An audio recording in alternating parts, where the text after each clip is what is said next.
સીતારામ બધાયની વેલી સવારના જય શ્રી કૃષ્ણ જય માતાજી. ઉઠી ગઈ 5 વાગ્યા. આંખ ઉઘડે નહીં હવારમાં.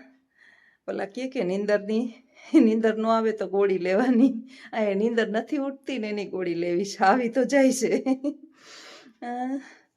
માણસને જે છે ને નીંદર નથી આવતી એમ મેં તો કમ્પ્લેનો સાંભળી. વૃદ્ધાવસ્થામાં તો ઠીક છે કે નીંદર ન આવે, પણ ઘણાને નાના ઉંમરના હોય ને એમ કહેતા હોય નીંદર નથી આવતી. સવારમાં વહેલી નીંદર ઉડી જાય. મને છે ને શનિવારે બપોર પછીનો દિવસ એવો ગમે, કારણ કે રવિવારે ઉઠવાનું ન હોય. બાને અમારે એવી ટેવ હતી ને કે ગમે એ વાર હોય ને 4 વાગ્યામાં ઉઠાડી જ દેવાના બધાને. નાના નાના ટેણિયા હોય ને એની 6 વાગે કે વહેલું એની સારું હોય, આપણા સેહત માટે સારું છે. સવારમાં પ્રકૃતિ છે ને, પ્રકૃતિ એ સુંદરતા છોડતી હોય એની, અને એ સુંદરતાનો પ્રભાવ આપણા ઉપર પડે એટલે ઓટોમેટિકલી આપણે કોઈ પણ પ્રકારના જે છે ને કોસ્મેટિક વસ્તુઓ આપણા ચહેરા ઉપર કંઈ લગાડવી ના પડે. પ્રકૃતિ આપણને સુંદરતા આપે, પણ આપણાથી ઉઠાતું નથી અને પ્રકૃતિની સુંદરતા લેવાતી નથી. શરીરની અંદર નિરોગીતા આવે. બહારની તમે જુઓ કે પહેલે ગાયું દોતા, ભેંસું દોતા, વાહિંદુ કરતા, વાંકા એટલી કસરત સવારમાં થઈ જતી. 4 વાગ્યામાં ઉઠીને કે 5 વાગ્યામાં, 5:30 6 સુધી 1.5-2 કલાક કે બહેનોના શરીર એટલા બધા હેલ્ધી રહેતા હતા. ન ગોઠણનો દુખાવો, ન ઘૂંટણનો દુખાવો, ન કમરનો દુખાવો, ન શરીરના કોઈ પણ સ્નાયુઓનું ખેંચાણ. અત્યારે આપણે જોઈએ આપણી પરિસ્થિતિ કેવી થઈ છે. એટલે જ જ્યાં સુધી આપણાથી કામ થાય ને ત્યાં સુધી ઈશ્વરનો પાડ માનવું, છોડવું નહીં. કામને એક વખત છોડી દઈએ ને એટલે કામ જે છે ને એ આપણના શરીરને બહુ હેલ્ધી રાખે. અને પછી શરીરની અંદર સ્થૂળતા આવી જાય. સ્થૂળતા એટલે જાડાઈ. ખાલી વિચારો કે 5 મહિના થઈ ગયા બાને. 30 તારીખ આવે એટલે 5 પૂરા થાય. 5 મહિના થાય.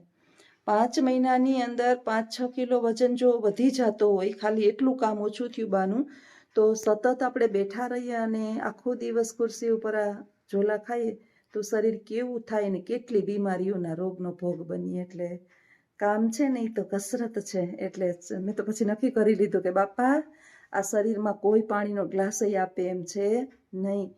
બીમાર પડીએ ને તો કોઈ એટલે કોઈ હાથ પકડે એમ નથી. આ પૃથ્વી ઉપર જે છે ને દુનિયા સ્વાર્થી બહુ છે. એનાથી બેતર કે ભગવાન મને પરાધીન ન કરતો. હું તો ઈશ્વરને કાયમ પ્રાર્થના કરું કે આ દેહને પરાધીન ન કરતો, એમનેમ તારી પાસે લઈ લેજે. મારે કોઈના હાથનું પાણી એક ચમચી પીવું નથી. જીવતાય નથી પીવું ને મર્યા પછી નથી પીવું. હાથે લઈ અને વયા જાય એમના ઈશ્વરના ધામમાં. એટલે બહુ સારામાં સારું કહેવાય. એટલે દેહને જે છે ને નિરોગી રાખવું, અને એના માટે છે ને હું દોડાદોડી જ કરે રાખું. કાંઈ કામ ન હોય ને તોય કામ કરે રાખું. એટલે બધાને ખાસ કે કામ ભાગમાં આપણા આવતું હોય ને તો એ આપણા માટે સારી બાબત છે, ખરાબ બાબત નથી. ક્યાંય ગોતવા ન જવાય. આપણા ઘરની અંદર જ સવારમાં વહેલા ઉઠીને, રવિવારે છે ને એમ થાય કે નથી ઉઠવું ને તો 6:30 તો ઉઠી જ જાવ.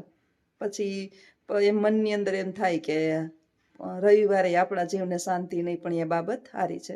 તો હાલો ચા પાણી પી લઉં, પછી આગળ મળીએ વિડીયોની અંદર. બન્યા રહેજો. રોટલી કરી લીધી ને તો પરસેવે નાઈ રહી આખી સવારમાં. ઠંડી બહુ ગમે, ગરમીમાં થોડોક પ્રોબ્લેમ થાય છે. સવાર રસોડું અમારું છે ને એક તો હાકડું એકનું ઝીણકુકડું પહેલાંનું બનાવેલું છે. એટલે હવે એમાં કાંઈ સુધારા વધારા, છોકરાઓ મકાન લેવાનું નથી લેવાનું, એટલે હું કન્ફ્યુઝ છું. અને ઘઉં થઈ રહ્યા છે આ વખતે. ઘઉં થઈ રહ્યા તો હવે ઘઉં 1-2 દિવસમાં આવશે. સિઝન એક પછી એક મસાલા થઈ રહ્યા છે, ઘઉં થઈ રહ્યા છે, કઠોળ થઈ રહ્યા છે. ધીમે ધીમે એક વસ્તુઓ જે છે ને એ લેવાની છે, લેવા જવાની છે. લખનને ફોન તો કર્યો તો લખુને કે ઘઉંની તપાસ કરે એટલે 1-2 દિવસમાં કે આવી જાય. હું જોઈ આવ્યો છું 1-2 દિવસમાં ને એક જોવાનો છું. આખા વર્ષના ઘઉં લેવા હોય ને એટલે થોડા ખારા અને ચોખ્ખા કરેલા લેવા પડે, નહીં તો એ પાછું સફાઈનો ટાઈમ. હવે જો કે ચિંતા નથી, સફાઈ તો બા નથી એટલે 2 દિવસમાં સાફ થઈ જાય. પણ એ કરવા ને આપણે એકલા ને એકલા. એટલે રોટલીનો પીંડો કરી લીધો. એક અમારે ગલુડી છે ને કૂતરી, ખબર નહીં વરસમાં 2 વખત બાળક બચ્ચા આપે એને, એટલે ઈ ભૂખી ને ભૂખી રહીએ, સતત આઈને ઊભી રહીએ ને આપણા જીવ ગદડીના બૈરે રાખે. ક્યાંક બારગામ મર્યા હોય ને તોય મારા અજીતને 2 વખત ફોન કરીને કેવું પડે કે ઓલી કૂતરીને ખવડાવજો, ઓલી કૂતરીને ખવડાવજો. હું હોય ને તો સવારથી સાંજ સુધીની રોટલી તો ક્યાંક લગ્ન પ્રસંગમાં ગયા હોય તો કરીને જ ગઈ હોય. એમાં ઘરનો ડબ્બો લીધો 2 મહિના થયા, પૂરો થઈ ગયો, થોડોક છે હવે ગોળ. હવે આને કહું કે આપણાથી બીજું મંદિરે કે બીજું કંઈ દાન પુણ્ય કે સારા કર્મ કે હોમ કે હવન તો કાંઈ થતુંય નથી કાંઈ, એટલે કાંઈ એક પણ સત્કર્મ થતું. ભગવાન આ દેહને હાજી રાખે તો કમસે કમ આ 2 જીવડા જે છે પરેશ એને તો પારીએ, બીજું તો કાંઈ થતું નથી. હવે એ તો પશુ છે, બિચારું તો કાંઈ સમજતું નથી. લાકડી મારશો એટલે બિચારું ભાગી જાહે, અને એક થોડુંક બટકું નાખશો એટલે પૂંછડી પટપટાવીને તમારી પાસે આવશે. જીવની વાહે જીવ છે ને આપણે ક્યાં કાંઈ બાંધીને માથે જવું છે. એટલે ઈશ્વરને પ્રાર્થના હું તો કરું કે પ્રભુ મારા જીવનના છેલ્લા શ્વાસ સુધી આ મારા કારણે મૂંગા જીવ ભૂખ્યા ન રહેવા જોઈએ. એટલે કાંઈક તો હું છે ને વહેલું મારે એટલે ઉઠવું પડે, નહીંતર કંઈ 2 જણાને સવાર બપોરે હું આવીને 2 રોટલા કરી લઉં ને તોય હાલે. પણ આ બિચારા એકા ઘરમાં છે, એક ઓલું ગલુડું છે, એક ઓલા કાયડાને કાઢી મૂક્યો છે, ભેરો ને ભેરો ફરતો હોય રિક્ષામાં જીતની, એક આ ગલુડી ને એના 5-6 બચ્ચા આવ્યા છે. હવે એ તો હજી ખાતા હોય કે ન ખાતા હોય ખબર નથી, નહીં ખાતા હોય. એની માં ને એનું બીજું એક છોકરું ને, એટલે આ બધા અજીત એક દિવસ મને કહેતો હતો કે ભગવાન આપણે સામું જોવે ને જોતી, કે તો આપણે છે ને એક મોટો બધો પ્લોટ લેવો, પછી પ્લોટની અંદર છે ને છપરા નાખી દેવા, આખા બધી 4-5 એમાં પંખા નાખવા, અને બધા કૂતરાને ઉનાળો શિયાળો ચોમાસું છે ને તકલીફ ન પડે ને એટલે એનું ઘર બનાવી દેવું. અને પછી છે ને તારાથી રોટલા થાય તો ભલે, નહીતર 1-2 રોટલા ઘડીને ખવડાવે. કૂતરાઓને કાંઈ એવું જરૂરી નથી કે તમે શાક બનાવીને દો, રોટલા બિચારાઓને દો અને ભેગો થોડોક ઘરનું સુરમું કરીને નાખી દો એટલે એને વાવા થઈ જાય. એટલે આપણે કે પરબડી જેવું કરવું, માણસના ક્ષેત્ર તો કે બધાય ચલાવે છે. મેં કીધું ના એવું નથી, ઘણા બધા છે બિચારા બહુ કૂતરાઓની ને પશુઓની ને ગાયોની સેવા કરવાવાળા ઘણા બધા છે. તો ઈશ્વર બધાનું સપનું પૂરું કરે. અમારી ઈચ્છા છે કે આવું કંઈક કરવું છે, પણ હવે એ તો ઈશ્વરના હાથમાં છે, એને જે કામ કરાવવું એ જ કરાવશે. મેં કીધું નહીં તારું હાલે કે નહીં મારું હાલે, આપણે શું કામ કરવાનું છે એ ઈશ્વરે નક્કી કરી લીધું હોય કે તમે પૃથ્વી પર આ કામ માટે આવ્યા છો.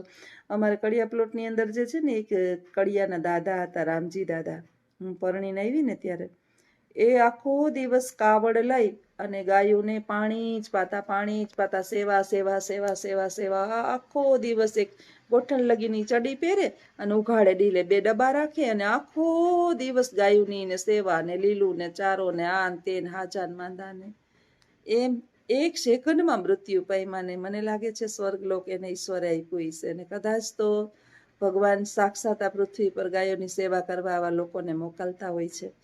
તો પશુ પક્ષીઓની સેવા કરનારા તો ઘણા છે જ, એટલે આપણે કરીએ છીએ, કંઈ નવાઈ નથી. હું તો કાંઈ નથી કરતી, 2 રોટલી દઈએ એમ આપણે હું પણ ઈશ્વરને પ્રાર્થના કરીએ કે આપણને આ સેવા કરવાનો મોકો આપે અને આ દેહને નિરોગી રાખે. કારણ કે દેહ નિરોગી છે ને તો જ આપણાથી સત્કર્મ થાય, અન્યથા કોઈ પણ પ્રકારના સત્કર્મ કરવાને એ આપણું ગજું નથી. ઈશ્વર આપણને કરાવે બધું અને આપણે કરીએ. બસ એવી પ્રભુના ચરણોમાં પ્રાર્થના સાથે વિડીયો પૂર્ણ કરું. હજી ઘણું બધું કામ છે. આવજો. સીતારામ.